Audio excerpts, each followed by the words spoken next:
Pozdrav mile božanske duše i dobrodošli na moj kanal. Ja sam Astro Maki Crveni Zmaj, a mi nastavljamo uredno sa predikcijama. Drage moje škorpije, moje omiljene energije, ajde da vidimo šta se nama sprema u ovoj drugoj dekadi decembra. Tako da radimo drugu dekadu decembra, drugih 10 dana od 10. do 20. decembra. Za sve vas koje mi imate planetarno pozicionirano sunce,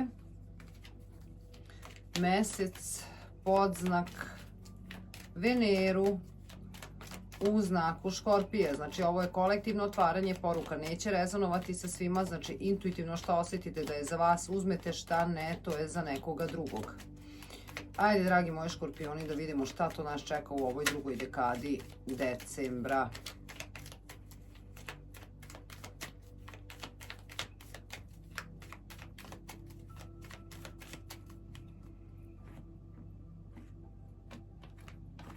Idemo u prvi red, pa da vidimo, nevjerojatno dole ovdje 6 puta.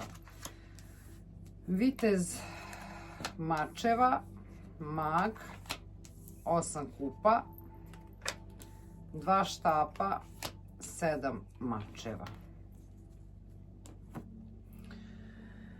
Ovdje je da li donosite vi neku odluku da idete negde ili radite, definitivno idete negde, da li s nekim komunicirate ili nešto, idete negde, nešto manifestujete, nešto privlačite, nešto radite ili dolazite do nekih informacija koje vas pokreću na razmišljanje, na akciju, na delovanje.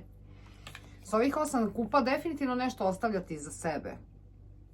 Znači gledate šta bi mogli, kuda bi mogli, kako bi mogli. Ali ima nešto što vas, da kažem, nešto vas, ne znate ono šta da odlučite, šta da mislite, kuda, šta,